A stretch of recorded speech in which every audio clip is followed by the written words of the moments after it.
بات چل رہی تھی اہدنا الصراط المستقیم کی، تو یہ بات بتائی گئی کہ صراط مستقیم کیا ہے، تو خود اللہ تبارک و تعالیٰ نے آگے اس کی نشاندہی فرما دی۔ صراط الذین انعمت علیہم، ان کا راستہ جن پر اللہ تبارک و تعالیٰ نے انعام فرمایا وہی صراط مستقیم ہے۔ اور خود دوسری جگہ اللہ تعالیٰ فرماتا ہے کہ جن پر اللہ تعالیٰ نے احسان فرمایا وہ کون لوگ ہیں، وہ کن کی جماعت ہے، تو اللہ تعالیٰ فرماتا ہے انعم اللہ علیہم من النبیین والصدیقین والشہداء والصالحین وحسن اولئک رفیقا، کہ جن پر اللہ تبارک و تعالیٰ نے احسان فرمایا وہ انبیاء کرام کی جماعت ہے۔ انبیاء کرام کے نقوش قدم پہ چلنا یہ اللہ تبارک و تعالیٰ کی بارگاہ میں مقبول ہونے کی دلیل، صراط مستقیم پر چلنے کی دلیل۔ اب اس پر نشاندہی کل کی گئی کہ بہت سارے طرق کو آقا علیہ السلام نے گزشتہ انبیاء کرام کے باقی رکھا اور بہت ساری چیز کو ختم فرما دیا۔ اب اس کے بعد دوسری جماعت صدیقین کی جماعت ہے۔ صدیق کسے کہا جاتا ہے؟ یہ صدق سے بنا ہے۔ صدق کے معنی ہوتا ہے سچا، تو کن کن چیزوں میں سچا؟ امام غزالی علیہ رحمت و رضوان نے 6 چیزوں میں سچا بتایا۔ پہلی چیز یہ کہ جو صدیق ہوتا ہے تو وہ اپنے گفتار میں سچا ہوتا ہے، گفتار میں صادق ہونا، اور ایسے ہی نیت اور ارادے میں صادق ہونا، اور تیسری چیز یہ کہ عزم میں صادق ہونا، اور چوتھی چیز جو عزم اور پختہ ارادہ ہے اس کو مکمل کرنے میں صادق ہونا، اور پانچویں چیز اپنے عمل میں صادق ہونا، اور چھٹی چیز یہ ہے کہ اس کے تمام کام جو ہوتے ہیں سب میں صادق ہونا۔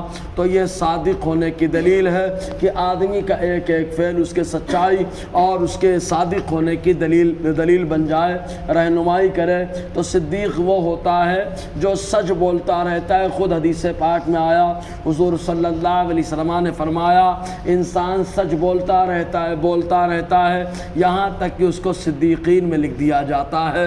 تو بہت زیادہ سچ بولنے والا، ارادے میں پکا، اور اس کے علاوہ 6 معنی جو آپ کو سامنے بتائے گئے۔ تو اللہ تبارک و تعالیٰ نے اپنے حبیب صلی اللہ علیہ وسلم کو جو دوست اور صحابی عطا فرمائے وہ تمام چیزوں میں سچے رہے۔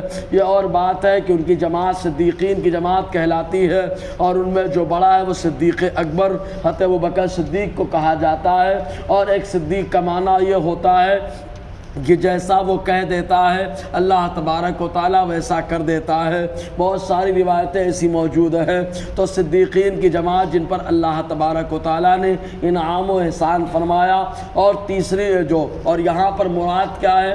تو ایک تفسیر کے مطابق انبیاء سے مراد حضور کی ذات ہے، کیونکہ تمام انبیاء کے ترجمانی آقا علیہ السلام کی ذات کرتی ہے۔ اور صدیقین کی جماعت سے مراد پیکر صدق و صفا ابو بکر صدیق رضی اللہ تعالیٰ عنہ ہے۔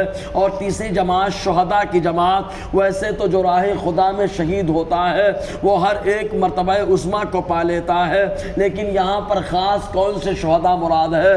تو عام تمام شہید مراد لیے جا سکتے ہیں، لیکن ایک تفسیر کے مطابق 3 خاص طور سے حضور کے خلیفہ مراد ہے، حضرت عمر رضی اللہ تعالیٰ عنہ، حضرت عثمان اور حضرت علی کرم اللہ تعالیٰ وجہ الکریم، کیونکہ یہ تینوں شہید ہیں۔ اور ان تینوں کی شہادت کی گواہی خود حضور صلی اللہ علیہ وسلم نے دی۔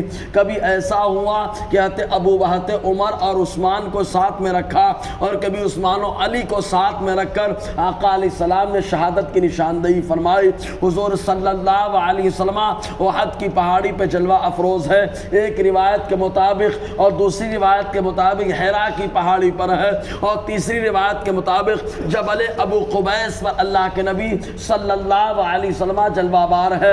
آپ کے ساتھ پیکر صدق و صفا ابو بکر ہے، اور ساتھ میں حضرت عمر و عثمان و علی، اور جو غار حرا اور ابو قبیس کی پہاڑی ہے، اور بہت سارے صحابی تھے۔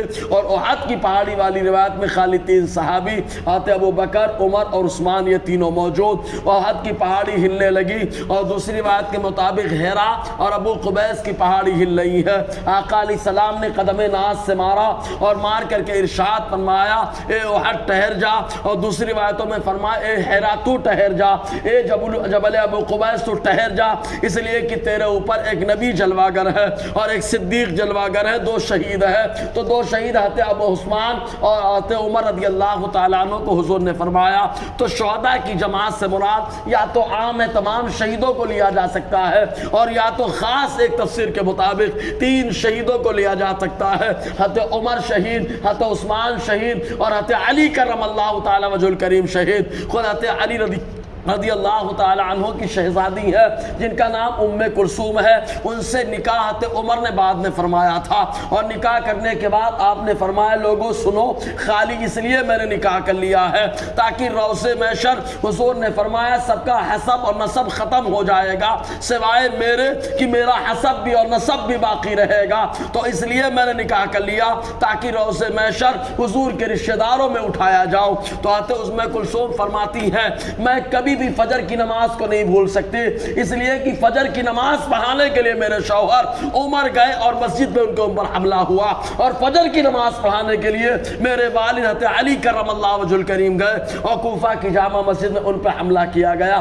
تو بہرکیف حضرت عمر بھی شہید، عثمان اور حضرت علی رضی اللہ تعالی عنہم یہ بھی شہید ہے۔ تو اللہ تعالیٰ نے ان پر انعام فرمایا، انشاءاللہ اور آگے گفتگو رہے گی۔ اللہ تعالیٰ ہم سب کو فیضان قرآن برکات